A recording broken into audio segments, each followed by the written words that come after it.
Well, I found myself with a whopping sinus infection this week. I have been trying to find meals that are like pure simplicity. For Valentine's Day, I actually just sauteed up some wild shrimp and we steamed some artichokes, and I didn't get any footage of that. The shrimp was amazing. The artichokes had no flavor, so that was kind of a bummer. We are going to grow our own artichokes this year, and that's exciting. But I had some of the hearts left. I was just looking around, seeing what I had. I had one chicken breast, one white sweet potato, and then this artichoke heart.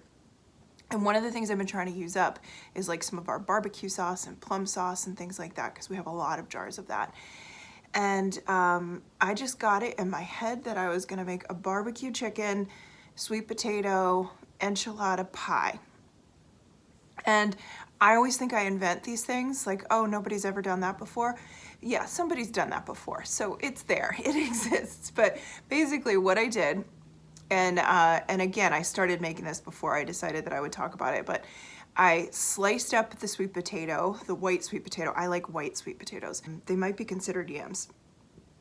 Into moon shapes. I did the half moon and then I cut them again, so it was like a quarter of a moon, very thin.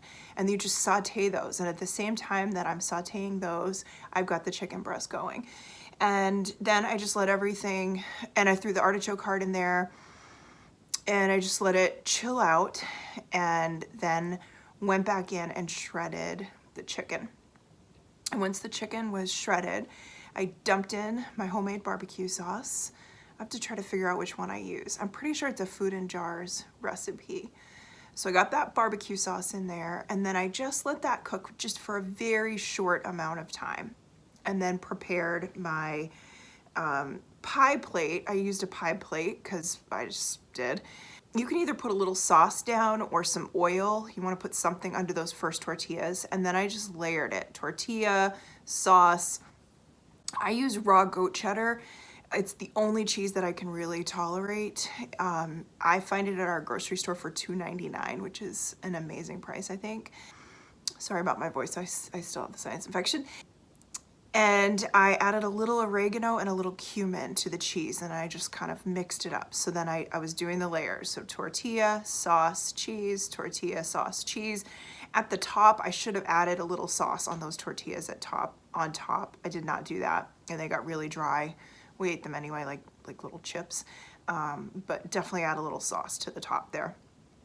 And then some cheese, uncovered, baked 350, like 20, 30 minutes till it started bubbling. You know, you listen to it and it's got that great noise. I did dairy-free sour cream, and I like to keep those, they're like just guacamole, just avocado, you know, all mixed up already, mixed up in the freezer. Trader Joe's sells them, one of our grocery stores sells them, and then you can just pull those out. They unfreeze beautifully, and I like to have them around for stuff like this. It adds another layer of like really good fats, and it just is such a treat in the middle of winter to have that avocado on top. Served it like that with a little green salad. I, at the request of my family, bought a bin of those mixed greens, and I'm gonna use that plastic bin to winter sow in. But it was nice to have some salad. I used our nasturtium vinegar that I made. So anyway, very simple meal. Literally one chicken breast, one white sweet potato. So easy, so simple. The people who don't eat the chicken enchilada casserole just get a plain quesadilla. So corn tortilla, cheese. I put it in the pan, heat it up, and that's it. So we do have picky kids. And I try to find a deconstructed way to serve them the meals that I make. Not always possible, but often possible. Next night, bacon and eggs for dinner. And then tonight I'm gonna do those green beans, the onions in that bacon fat that was left over. And the kids really like steak stir fry. So again, I just use one steak.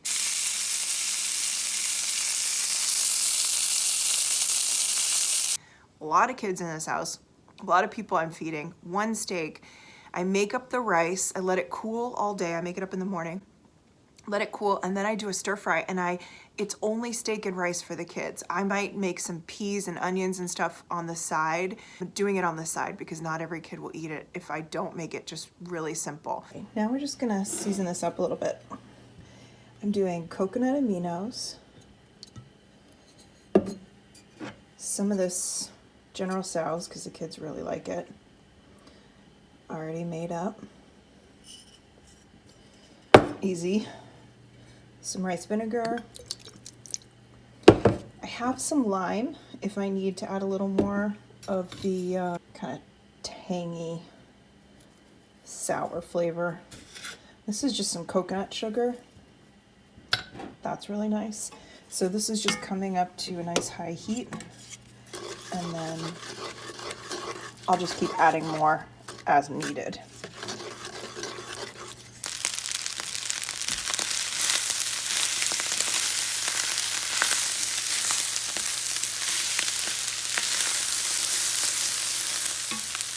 Final step is just getting the egg mixed up. I just put a little oil in the middle, scramble the egg right into it, and that's it. One of my kids' favorite dinners, steak fried rice. And we'll be eating these beans on the side. Remember, put your scraps in your baggie. That goes in the freezer.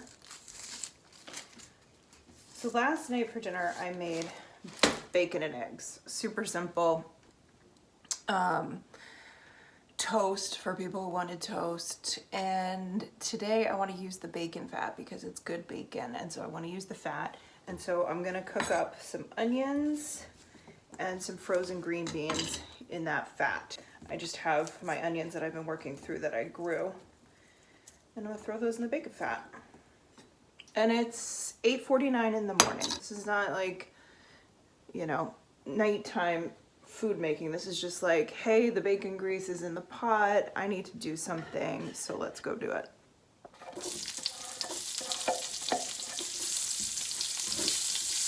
These are green beans that I grew this summer, froze, and have been enjoying quite a bit. I'm throwing these in frozen, just like this, whole frozen.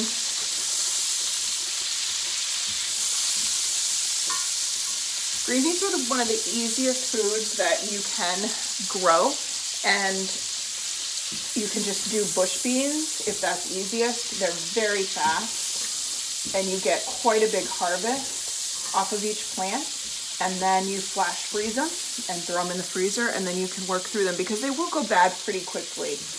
I find that even if I don't want to eat these, you know, all through winter, it's still really important, even in the summer, for me to freeze them because we just can't eat them fast enough. All right, I'm just gonna let that hang out. So that's really what I've been looking for this week, is like, how can I make bigger meals out of very little? And I just, man, that enchilada casserole, that barbecue enchilada casserole was delicious. You should try that one. Kids do eat vegetables, but they like raw vegetables. That's why most of the food does not have vegetables in it, but there's vegetables cooked on the side. And then I buy these. They like raw carrots, they like raw celery, they like raw broccoli, they like raw cauliflower, they like raw just about everything. So I just cut up a bunch of vegetables and just put them out, and they just munch them.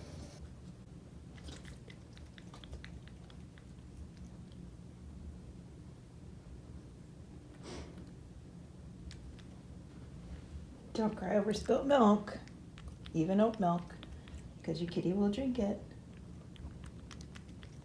And your dog will be sad that they're not enjoying it too.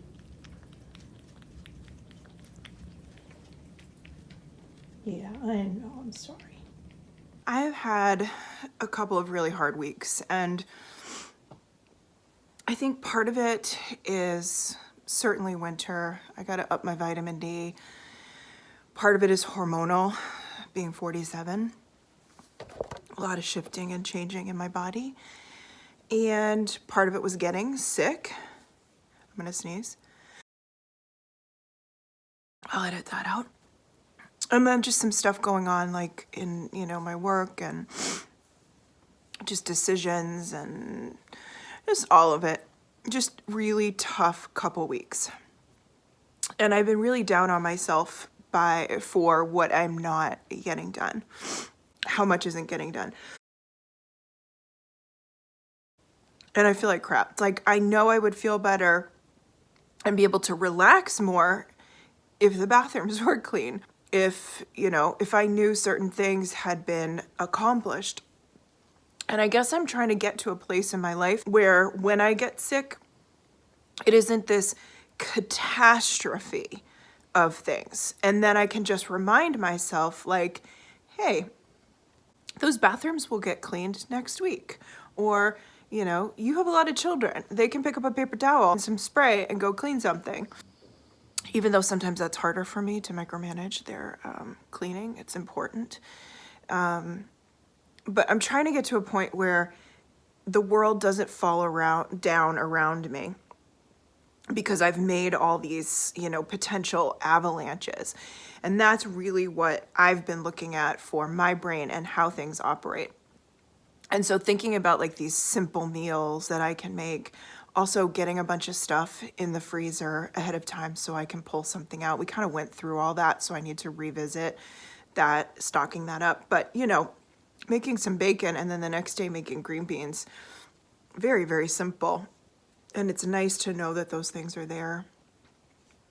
Not a big deal to make. But yeah, that's what it's about for me, is like knowing that for so long I've lived with these avalanches. And there are certainly periods of my life where that's not happening, where I'm more on top of it, but it is not foundational. It has not been foundational.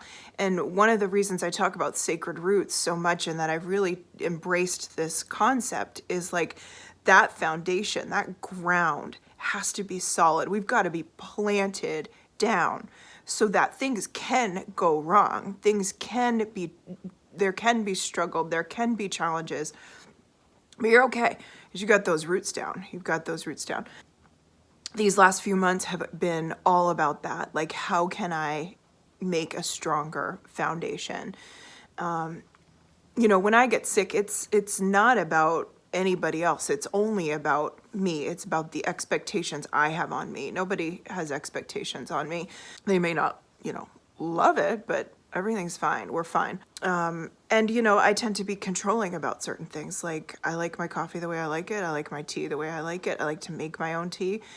But I make people tea all day long. And so it's like learning to say, hey, yeah, you can make me a cup of tea. I don't know if any of this footage will ever make it anywhere because, one, this, yuck. And two, I'm not sure I'm making any sense.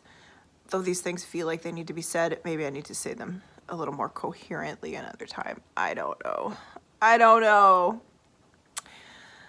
I'm just here for all of it. I am here for all of it. Thank you for being here. I appreciate you.